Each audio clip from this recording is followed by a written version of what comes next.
Hello, everybody, and welcome to United Pulse. The Premier League is back, we are back, and United are playing Everton at home on Monday night. Yes, we have to wait until Monday, but honestly, after that international break, a win is a win, and I will take that. So, this is your match preview and press conference reaction. We're going to be getting into some team news ahead of the game. I'm going to be giving you my thoughts as to why I think this game is just so massive for us. And of course, I'm going to be giving you United's prognosis against Everton. So, as Fabrizio Romano would say, here we go. It was rubbish, but we're going with it. All right, so starting with our press conference reaction, guys. A lot of team news, in this press conference. He was asked firstly about Benjamin Šeško and when he's likely to return. So obviously he went off with that knee injury and we were quite worried it was going to be something quite serious. Turns out it's not as bad as we thought, so that's always good news. He said he's going to stay out for a few weeks, not sure how long. It is not that serious, but we have to be careful. So that's a massive relief that he's not going to be out for months and months as it could have been with the knee injury. He was then asked about Mainu and Maguire's fitness. Maguire is still not ready. Kobe didn't train today, but tomorrow we might see Kobe, so we'll see. It doesn't inspire confidence in Kobe Mainu starting the match, does it? I mean, I honestly don't know what's going on there, but clearly, Kobe Mainu is just not in favor at the moment. Ruben Amorim does not want to pick him. Maybe he feels he doesn't fit in the team, but it just gives me very similar vibes when he isolated and took out certain other players from the squad, Rashford, Garnacho.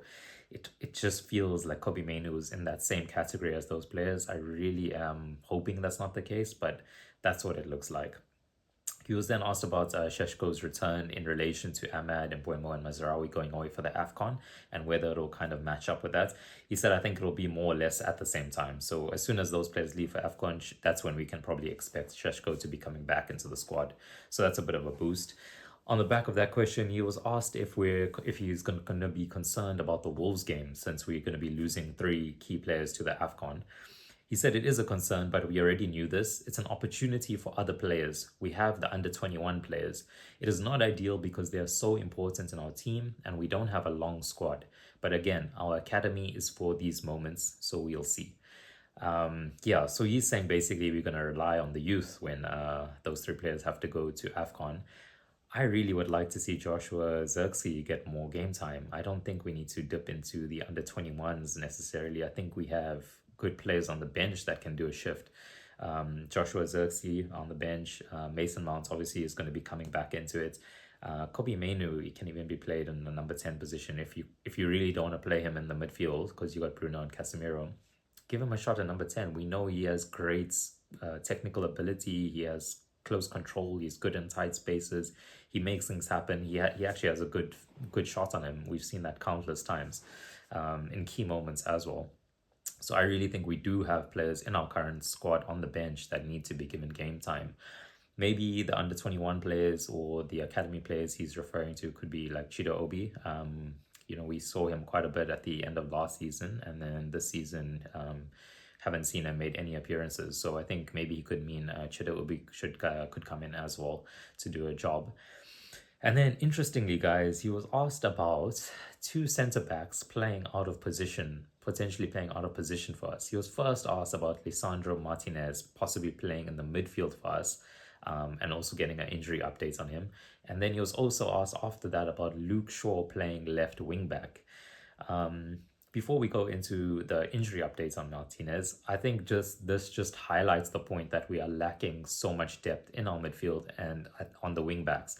Because to be asking if Lisandro Martinez could play in the midfield and Luke Shaw playing as wing back, it just shows we are lacking. We need more midfielders and we need wing backs. We are desperately in need of those positions, especially once Ahmad and Mazraoui goes to AFCON.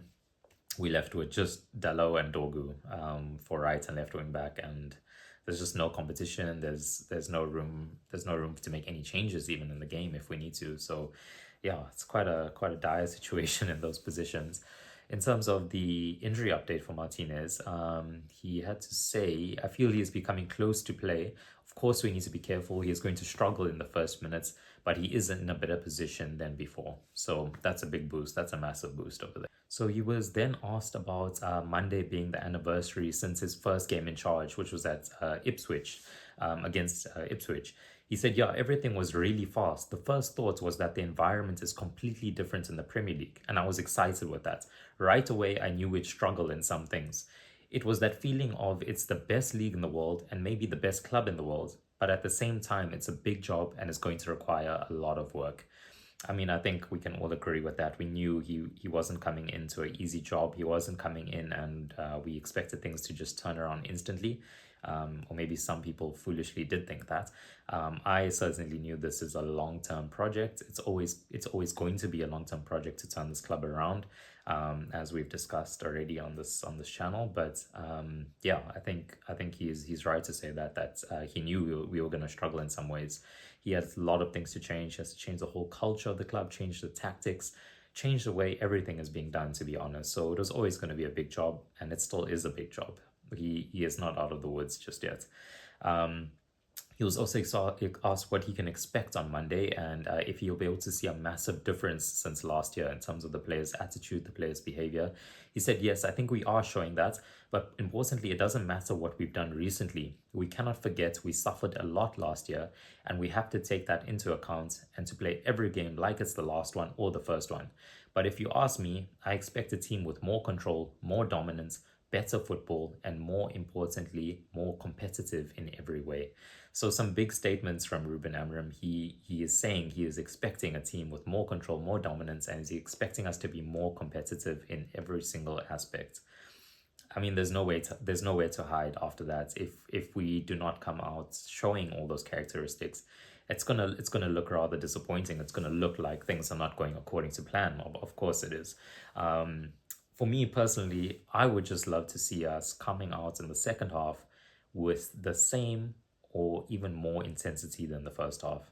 I'm so tired of coming here and telling you guys how we came out in the second half. Looked completely flat. The other team came out much stronger than us.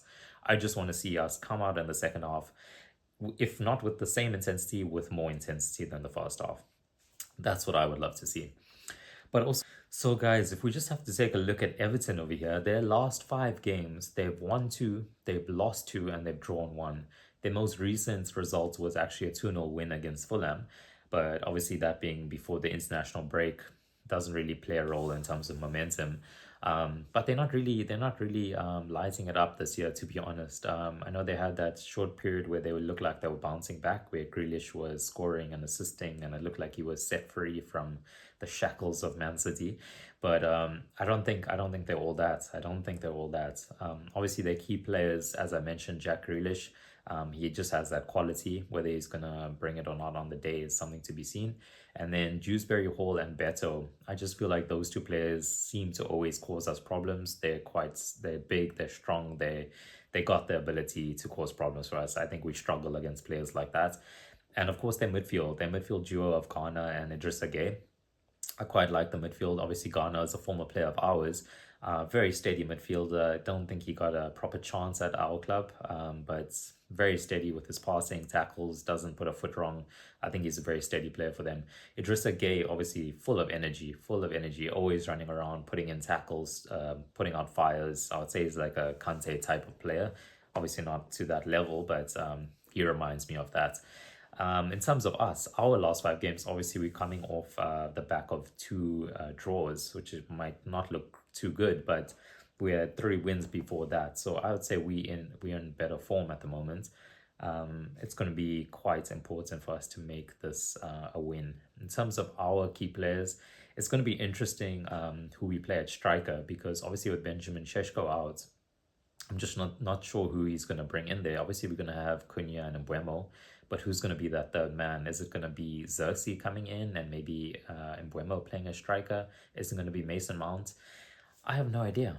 I have no idea. It's very hard to predict what Ruben Amorim is going to do nowadays. So I think the front three is going to be interesting, how that dynamic is going to work out. But I think it's safe to say that Cunha, Mbuemo, and Ahmad are going to be the ones we look to create and score goals for us. I think they're going to be critical to lead us to victory in this match. So overall, I think we have a pretty good chance of keeping a clean sheet in this match. I don't think Everton's attacking threat is all that. So I would be really happy if we're able to keep a clean sheet in this match. We've struggled recently, conceded 4 goals in our past 2 games, and it's just not sustainable. So I would love to see a clean sheet. I think we can actually get a comfortable 2-0 win this match. So that's going to be my match prediction. Comfortable 2-0 win for United against Everton. So, guys, I think ultimately this match provides a real opportunity for us to make this our base to build some real momentum. We have a good set of matches ahead. Could this be the start of a new era under Ruben Amorim? I certainly think so. I would love to hear from my fellow Ruben Amorim comrades. Please let me know your thoughts. I would love to hear them. Thanks so much, as always, for watching. I will catch you guys next time. For now, I am out.